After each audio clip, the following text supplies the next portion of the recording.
زندگی آج کی زندگی ہے، اس وقت کی زندگی، اس وقت میں زندہ ہوں، یہی میری زندگی ہے. جب یہ نہیں رہے گی تو کچھ بھی نہیں رہے گا، ساری سوچیں دھری کی دھری رہ جائے. اس لیے ضروری ہے کہ اس وقت سے میں فائدہ اٹھا لوں، اپنے آج سے فائدہ اٹھا لوں، اس لمحے سے فائدہ اٹھا لوں، اس کو خوبصورت بنا لوں، اس کو موسٹ پروڈکٹیو بنا لوں، یہ بیکار نہ گزرے. اس کے لیے ہمیں یہ دیکھنا ہے کہ کس وقت میں کرنے کا کیا کام ہے. سب سے پہلے ہمیں اگر اپنا ٹائم ٹیبل بنانا ہے ڈیلی، مثلا ایک دن کی پلاننگ کرنی ہے، تو سب سے فرسٹ اینڈ فورموسٹ ہمیں یہ دیکھنا ہوگا کہ فرائض کیا ہیں ہمارے، ان کو فل کر لیں. مثلا نمازیں سب سے پہلا فرض ہے. اب اس کے لیے ہمیں کتنے بجے اٹھنا ہے؟ یہ تو نہیں 7 بجے اٹھنا، 7 بجے تو نماز چلی جائے گا، آپ نے اپنا فرض مس کر دیا تو آپ کا تو ٹائم پروڈکٹیو نہیں، آپ کے تو دن کا آغاز ہی غلط ہوا. آپ نے تو اللہ کی نافرمانی سے دن کا آغاز کیا، اللہ کی رحمت کہاں سے آئے گی؟ آپ نے اللہ کو ناراض کر کے دن کا آغاز کیا. تو بہت ضروری ہے کہ ہم جب ٹائم ٹیبل بنائیں تو پہلے اپنے مارک کر لیں، مارننگ، ظہر، عصر، مغرب، عشاء. اب باقی کام ان کے آس پاس کر لیں. بندوں میں ہماری ذمہ داری کون کون ہے؟ ہمارے بچے ہیں یا ہمارے اسٹوڈنٹس ہیں یا ہمسائے ہیں یا کون ہیں؟ جو بھی کوئی ہے ان کے طرف سے ہمارے اوپر کیا ذمہ داری ہے؟ اس میں بچے ہیں تو ان کو کھلانا، پلانا، سلانا، جگانا، اسکول بھیجنا، پڑھانا، یہ ساری چیزیں کیونکہ وہ آپ ہی کی ذمہ داری. کلکم راعٍ وکلکم مسئول عن رعیتہ، ہر شخص نگران ہے، ہر شخص ذمہ دار ہے، ہر ایک سے اس کی رعایا کے بارے میں پوچھا جائے گا. ان کو میں نے کیا کیا کہاں کہاں ٹائم دینا. اگر ماں باپ آپ کی ذمہ داری ہے تو ان کے بارے میں سوچ لیجیے.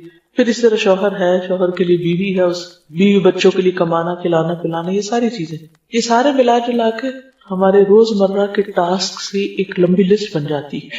یہ سارے ٹاسک لکھے ہوئے ہونے چاہیے اور اپنے آپ کو چیک کرتے رہنا چاہیے. کیا میری عبادات پوری ہیں؟ کیا میرے فرائض پورے ہیں؟ ذمہ داریاں جو بندوں کی پوری ہیں؟ پھر اگر ہم ایک ٹیچر ہیں تو اس اعتبار سے ہمارے اوپر کیا ذمہ داریاں آئی ہیں، اس کے لیے ہمیں اپنے آپ کو پریپیئر کرنا چاہیے. اگر ہم کوئی کام کرتے ہیں، کوئی اور جاب کرتے ہیں، کچھ بھی کرتے ہیں، اس کے بارے میں ہمیں پتہ ہونا چاہیے کہ ہم نے کیا کرنا ہے. تو کیا کرنا ہے، کیوں کرنا ہے، کب کرنا ہے، کیسے کرنا ہے، کتنا کرنا ہے، یہ معلوم ہونا بے حد ضروری ہے. تو کیا کہ تو آپ لسٹ بنا لیں ٹاسک سارے، کیا کرنا ہے، کیوں کرنا ہے، کوئی بھی کام کیوں کر رہے ہیں آپ، اور پھر کتنا کرنا ہے مجھے. کیونکہ کام تو اتنے ہوتے ہیں بعض اوقات کہ آپ اگر ساری رات بھی لگ رہے ہیں، سارا دن بھی تو ختم نہیں ہو سکتے، مگر ان کو سٹاپ لگانا ہے نا، آگے نماز کا وقت آ رہا ہے، ان کو سٹاپ لگانا ہے کہ آگے کوئی اور چیز آ رہی، تو اس کو پھر آپ اسی کے مطابق ہی ڈیوائڈ کرتے ہیں. تو سارے کیا کرنا ہے، کیوں کرنا ہے، کتنا کرنا ہے، کب کرنا ہے، یہ پتا ہونا چاہیے. یہ نہیں کہ نماز کے وقت میں آپ کھانا پکانے لگ جائیں اور سونے کے وقت میں آپ بیٹھ کے ٹی وی دیکھتے رہیں اور جب پھر نماز کا وقت ہو تو آپ پھر سو جائیں.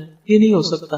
یہ پھر آپ نے آج کا دن ضائع کر دیا اس کی تقسیم غلط کر کے. اوقات کیا کرنا ہے، کیوں کرنا ہے، کتنا کرنا ہے، کب کرنا ہے اور کیسے کرنا ہے. جس شخص کو یہ پتا ہو کہ کوئی کام میں نے کیسے کرنا ہے، وہ بہت اچھی طرح امن کے ساتھ زندگی بسر کر لے. اب یہاں سے شروع ہوتا ہے، کیسے سے شروع ہوتا ہے علم.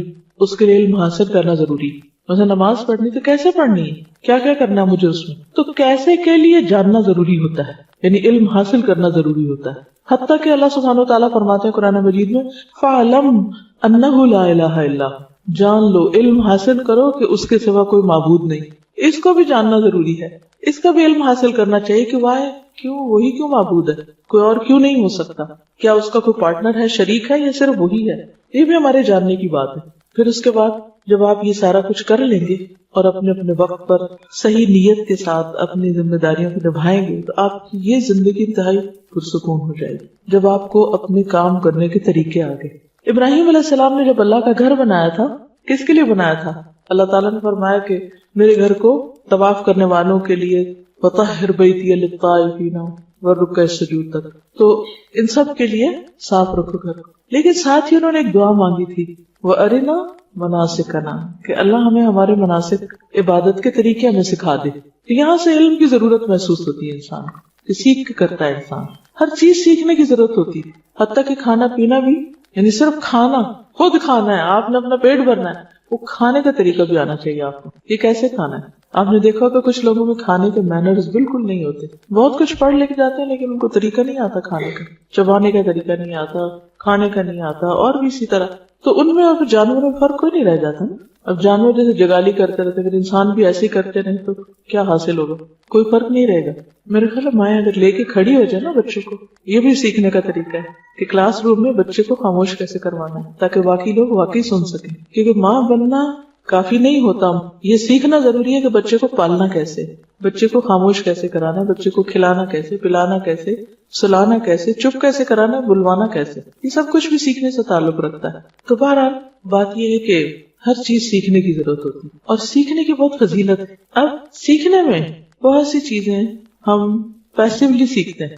پیسیولی سیکھنے کا کیا مطلب ہے کہ وہ ہر وقت ہماری یہ کھڑکیاں کھلی ہیں، کان بھی کھلے، آنکھیں بھی کھلے. کچھ چیزیں ہم دیکھ کے سیکھ رہے ہوتے ہیں بغیر کسی انٹینشن کے، خود بخود ہمارے اندر جاری.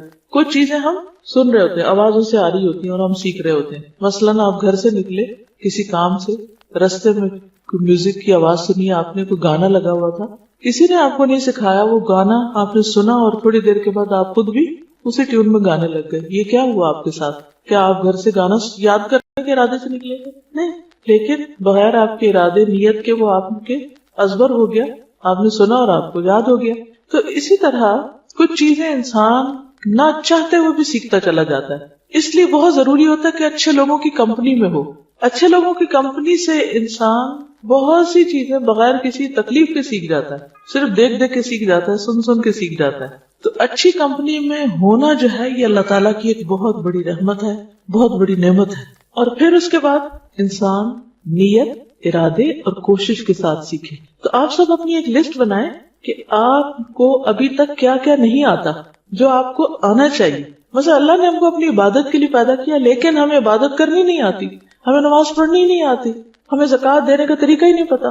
ہم کبھی راہ چلتے اس سے کچھ پوچھ لیتے ہیں، اس سے وہ کچھ بتا دیتا ہے، وہ کچھ، پھر دونوں کی کنفیوژن پہ کہتے ہیں چھوڑو پر اس کام کو کیا کرنا. لیکن جو فرائض ہیں تو پوچھ ہوگی، آپ نہیں کریں گے تو پوچھ ہوگی، غلط کریں گے تو پوچھ ہوگی، لہٰذا سیکھنا ضروری ہے. تو ایک تو آپ اپنے ضرور لسٹ بنائیں کہ ابھی تک آپ کو کیا کیا نہیں آتا، جو آپ کو ایک بنیادی طور پر اپنی ذات کا خیال رکھنے، اپنے بچوں کا خیال رکھنے، اپنے گھر کا، اپنے انوائرمنٹ کا، اور جس کام کے لیے آپ پیدا ہوئے اللہ کی عبادت ہے وہ آنا ہی چاہیے. اگر وہ نہیں آئے تو آپ نے اپنی زندگی گنوا دی، چاہے آپ ڈھیروں کتابیں پڑھ جائیں. اسی لیے آپ نے دیکھا ہوگا کہ بعض اوقات کچھ لوگ بہت ہائیلی ایجوکیٹڈ ہوتے ہیں، بڑی ڈگریوں کے مالک ہوتے ہیں، لیکن ان کی گھریلو زندگی جہنم ہوتی ہے. ان کو آپس میں نباہ نہیں کرنا آتا، ہسبینڈ وائف کو نباہ نہیں کرنا آتا، بچوں سے بات نہیں کرنی آتی، ان کی بات نہیں سمجھتے. کہنے کو بہت پڑھے لکھے، یہ پڑھا لکھا کیا فائدہ دیتا ہے اگر ایک انسانوں کے ساتھ ڈیلنگ ہی نہیں آتی انسان کو. دوستوں کو بھی دشمن بنا لیتے ہیں، اپنے خیر خواہوں کی بھی قدر نہیں پہچانتے، کبھی شکر گزار ہی نہیں ہوتے، پتہ ہی نہیں ہے کہ یہ بھی کرنے کا کام ہے. ویسے بہت انٹیلیجنٹ ہیں، ویسے بڑے بڑے کارنامے کرتے ہیں، لیکن بنیادی اخلاق کا نہیں پتا. یہ بھی سیکھنے کی بات ہے. تو سیکھنے کو تو بہت کچھ ہے، اور اس کے لیے آپ کو باقاعدہ اپنے ٹائم ٹیبل میں ایک حصہ بنانا ہوگا، سیکھنے کے لیے ایک طریقہ اختیار کرنا ہوگا. تو بات یہ ہو رہی تھی کہ سیکھنے کو تو بہت کچھ ہے، لیکن کچھ چیزیں ایسی ہیں جنہیں پرائرٹی پر سیکھ لینا چاہیے. انہیں میں سے وہ دعائیں ہیں جو ہم اپنی حفاظت کے لیے پڑھتے ہیں. کہ ہم میں سے ہر شخص کسی نہ کسی دل کے گوشے میں اس کے خوف بیٹھا ہوا ہے کہ ہاں یہ چھت نہ مجھ پہ آ گرے. کہیں کبھی خیال آیا کہیں میں پھسل نہ جاؤں، کہیں چور نہ آ جائے. کبھی اندھیرے سے ڈر لگتا ہے، کبھی کسی چیز سے کبھی ڈر لگتا ہے. ہر شخص کو کسی نہ کسی چیز سے ضرور ڈر لگتا ہے. اس کو کہتے پھر اس کو نام دے دیتے فوبیا. بہرحال جو مرضی نام دے دے، لیکن ڈر تو اپنی جگہ ہے ہی، اس سے تو انکار نہیں کیا جا سکتا.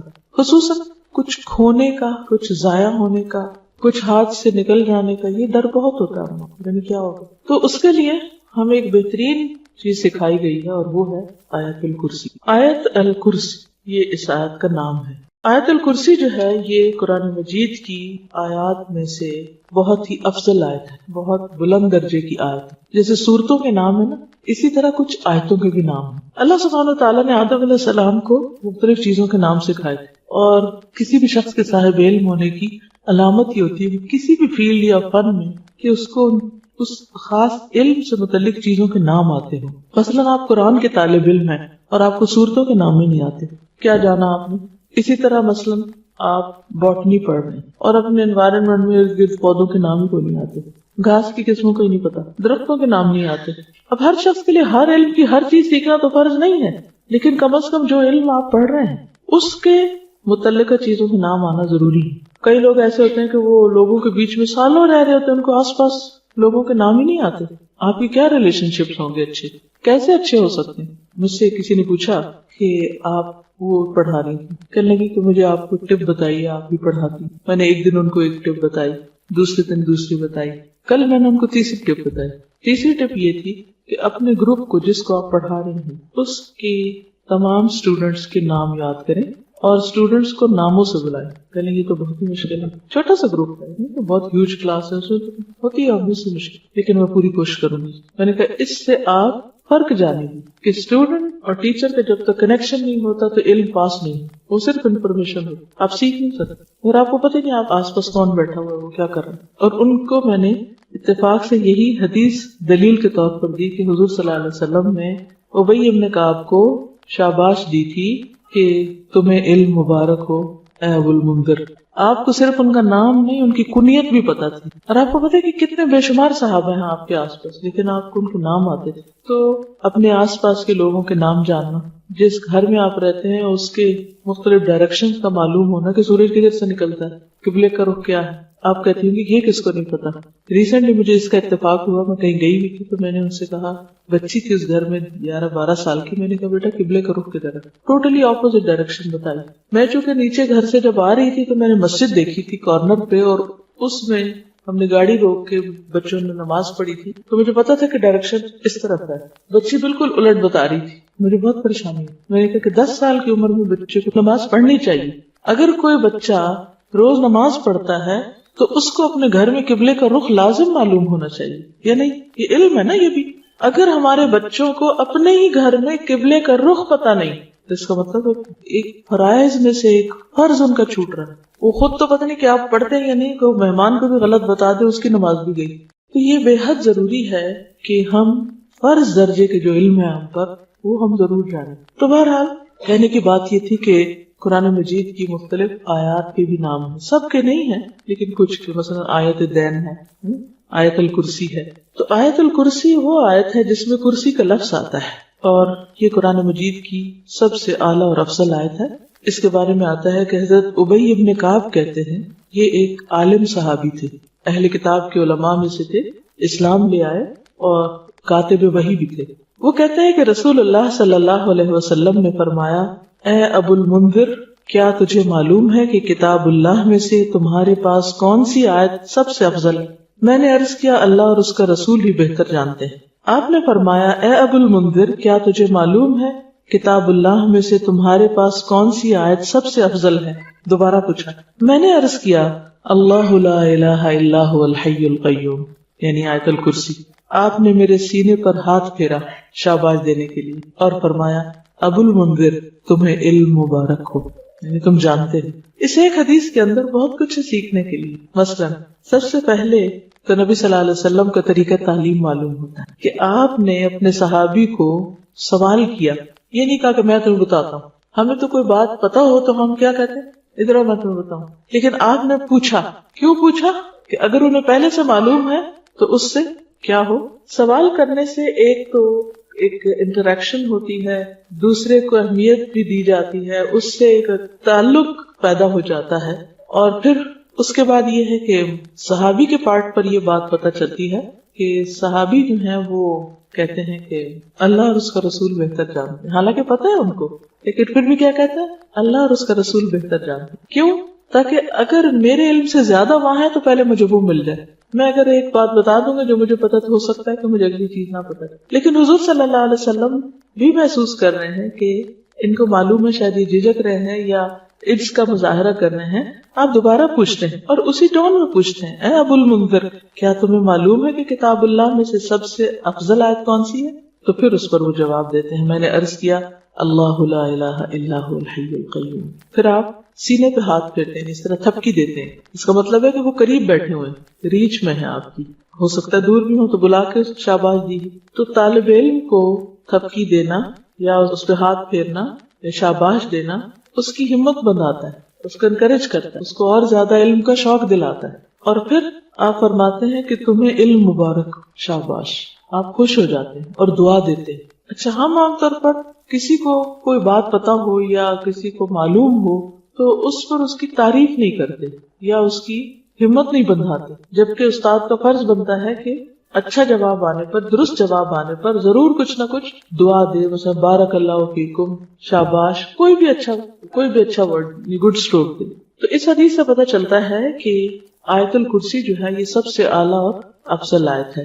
پھر اسی طرح ایک اور حدیث ہے, حضرت ابن اسقا کہتے ہیں رسول اللہ صلی اللہ علیہ وسلم صفہ میں تشریف لائے. صفہ کیا تھا؟ وہ چبوترا جس پر صحابہ بیٹھ کر پڑھا کرتے تھے، وہیں رہتے تھے، وہیں پڑھتے تھے. تو ایک آدمی نے آپ سے سوال کیا، یا رسول اللہ سب سے زیادہ عظمت والی آیت کون سی ہے؟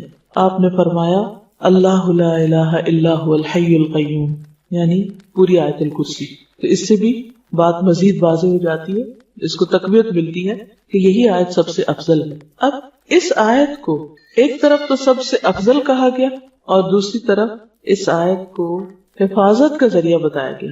اس کے لیے ایک بہت لمبی حدیث ہے، لیکن ایک واقعہ ہے پورا جس سے ہمیں پتہ چلتا ہے کہ آیت الکرسی جو ہے یہ شیاطین کے شر اور فتنوں سے محفوظ رکھتی ہے. انسان کو حفاظت کے لیے سب سے زیادہ جس چیز کی ضرورت ہے وہ اپنے دشمنوں سے حفاظت. دشمنوں میں سب سے بڑا دشمن شیطان، اور شیطان نظر نہیں آتا. باقی دشمن تو اگر کوئی آ رہا ہماری طرف تو ہم بھی جواباً مارنے کے لیے تیار ہیں، مگر جو نظر ہی نہیں آ رہا تو اس کا کیا بنے گا؟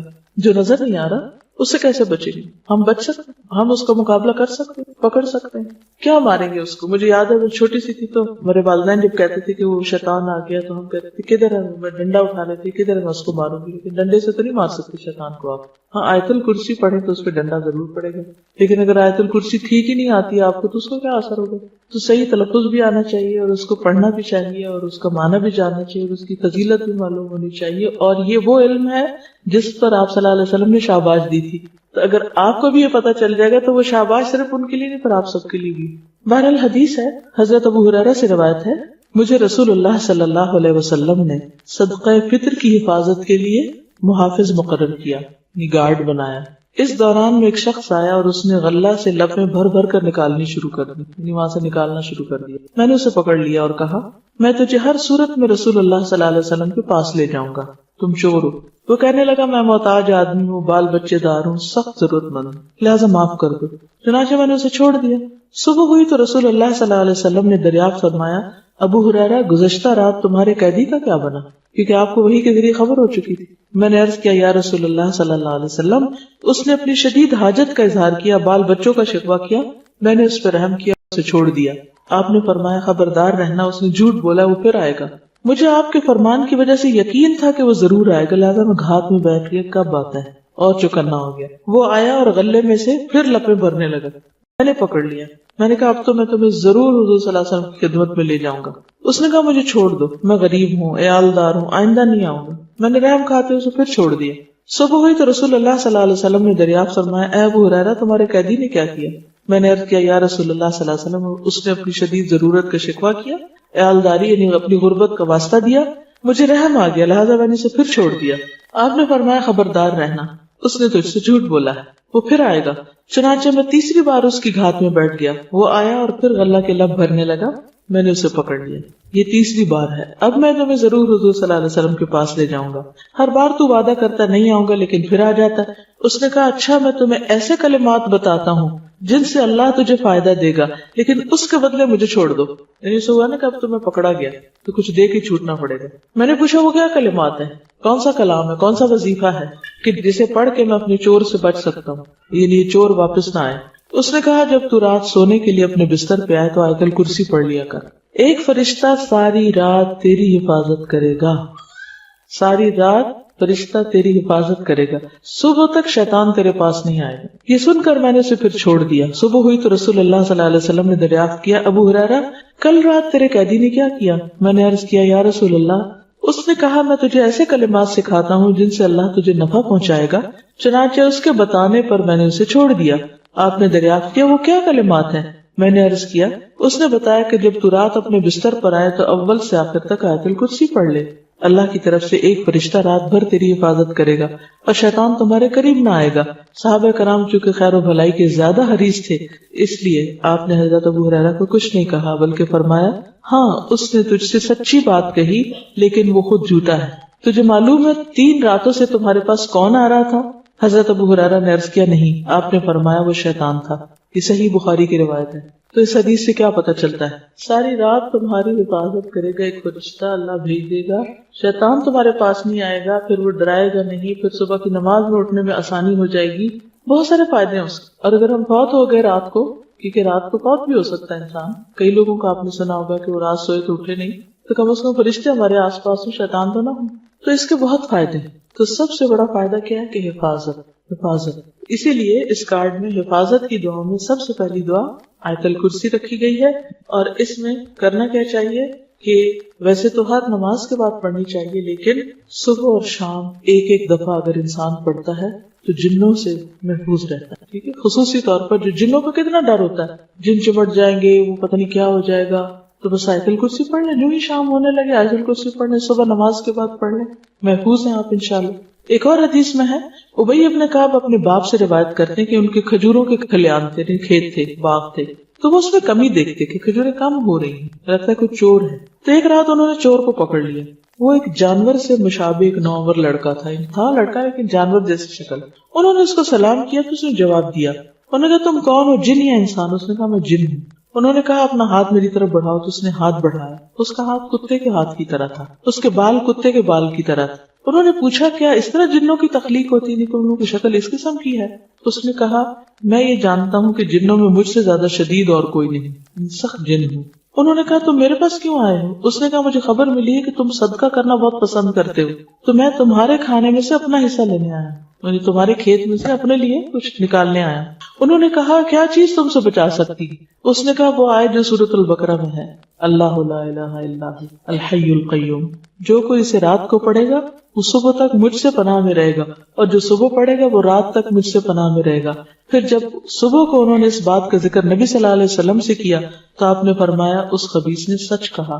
یہ حدیث المعجم الکبیر طبرانی میں روایت، اس کی جلد اول صفحہ 201، حدیث نمبر 541. تو اس سے بھی کیا پتہ چلتا ہے کہ جنوں سے انسان محفوظ رہتا ہے. مطلب اوورآل جو فرشتے آپ کے ساتھ ہوں تو اور چیزوں سے بھی بچتے. آپ کو معلوم ہے کہ چوٹ لگنی ہو، کچھ اور شر وغیرہ جو ہوتا ہے، لیکن خصوصی طور پر دیکھیے جو چیزیں تو ہمیں نظر آتی ہیں نا ان کو تو ہم پھر بھی روک لیتے ہیں. آگ ہے تو بند کر دیں گے، کوئی زہریلی چیز ہے تو اوپر رکھ دیں گے. مطلب مادی چیزوں کو انسان ان سے بچ کے رہتا ہے. کوئی چیز دیکھتا ہے کہ شیشہ پڑا ہے، کچھ کیل پڑا ہے تو بچ کے گزر جاتا ہے. شیطان آپ کے اوپر حاوی ہو رہا ہے، جن کو آپ کو تنگ کرنے لگا تو آپ کو تو پتہ بھی نہیں کہ کیا ہو رہا ہے. وہ تو قرآن مجید میں آتا ہے انہ یراکم هو وقبیلہ من حیث لا ترونہم. ٹھیک ہے نا، وہ اور اس کا قبیلہ تمہیں وہاں سے دیکھتے ہیں جہاں سے تم انہیں نہیں دیکھ سکتے.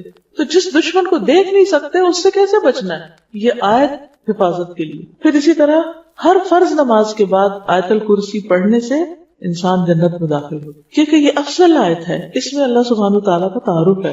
تو اس کے لیے میں چاہوں گی کہ آپ لوگ 2-3 کام کریں. ایک تو یہ کارڈ جو آپ کے پاس ہے، اگر اس کو اپنے گھر میں کہیں بھی رکھ دے، نظر آئے گا خوبصورت تو جلدی سے اٹھ کے پڑھنے کا یاد بھی رہے گا. دوسرا یہ کہ ہم نے یہ کیا تھا کہ ایک پوسٹر پہ آیت الکرسی اس طرح چھپا لی تھی. یہ پوسٹر آپ کہیں اپنے گھر میں ایسی جگہ لگا لیں کہ جہاں آپ مس نہ کریں صبح شام اس کو پڑھیں.